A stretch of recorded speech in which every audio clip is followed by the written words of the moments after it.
Candance Owens recently had a debate on Piers Morgan with Rabbi and she said probably the most anti-Semitic thing that I've ever heard her say in my entire life. If you didn't catch it, I'm about to show you the clip, but if you didn't catch it, if you weren't paying attention close enough, then it would not have been obvious to you. But I'm going to show you why what she said is so destructive. Not only is it destructive towards the Jewish people, but it's also destructive towards Christian people as well. Here's the clip. And as a human being, watching his behavior today, do you see any saving grace as a human being? You know, I think I will pray for him. I will pray for his conversion into Christianity. So according to Candance Owens, the only saving grace for a Jewish rabbi is that he should convert to Christianity. I want to share with you Judaism's approach to Christianity and how we view it. By the way, I'm not sure that Candace stands for all Christians. I actually think that she stands for a very, very, very small minority of Christians. By the way, I think that Candance Owens speaks for herself. I don't consider her the spokesperson for all of Christianity.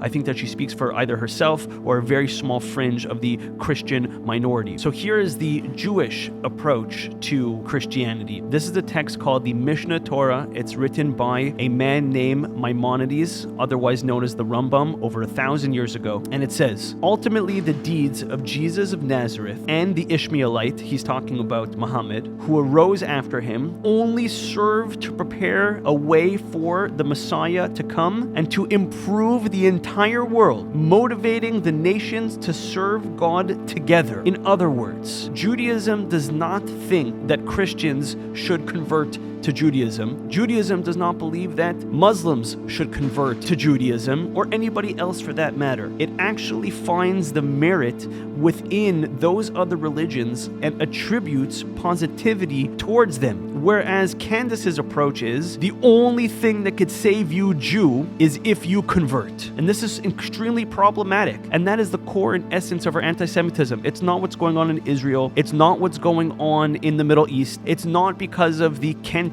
or whatever she's going to make up on her next conspiracy theory. Candace's core issue with Jewish people is the fact that they are Jews and that they are not Christians, where Judaism finds the redeeming qualities within other religions and highlights the positivity that they have done in the world and that they ultimately are preparing the world for. And the key words in the Mishna Torah is that we will serve God together. Not that you have to be like me in order for you to be accepted, but what you're doing is currently preparing the world to make it in a better place where we could all serve God together. And here's where it gets really dangerous, and here's where it gets really scary. Maimonides also writes, let me share this with you. Buckle up, Candace. He's speaking specifically about Christianity, not necessarily about Jesus himself, but Christianity as a whole, as it used to relate towards Judaism in the medieval times. Not in 2024, like Candace is trying to bring us back to, but in medieval times. He says, can there be a greater stumbling block than Christianity? All the prophets of the Messiah and the Redeemer of Israel and all of their saviors, everything talks about bringing all of the people, all of the Jewish people back to the land of Israel and strengthening their service of God. In contrast, Christianity, this is in the medieval times, not in 2024 like Candace is doing. This is in the medieval times. In contrast, Christianity caused the bloodshed of so many Jews by the sword and their people to be scattered all around the world. And they altered the Torah, and the majority of the world they caused to err in this mistake where they would attack Jews during the Crusades. When Candance Owens is saying the only finding grace within you, Jew, and I don't think she was just talking to Shmuley Boteach, okay? I think she's talking to all of world Jewry. The only thing, the only grace that you have is if you convert to us. In 2024, she says, I'll pray for you. It looked nice. It looked cute. But 100 years ago, 200 years ago, 300 years ago, what those same sentences was, if you don't convert, your entire community is gone by the sword. So you have to be very careful. You're treading on a very, very thin line. Christianity has evolved and come so far since then. And what we have to do as people, and this is the Jewish approach, and remember, Jesus was Jewish, and every single religion stems as an offshoot from Judaism. So let me give you from the source. The Jewish approach is that each religion has its part and has its role in bringing the world to its ultimate perfection. And when we start trying to force other people to convert, that is when hatred ensues. And it starts with words and it ultimately ends in actions. Candance Owens, you have to be very careful in your rhetoric. You're getting more dangerous by the day. I'm watching you. We're all watching you.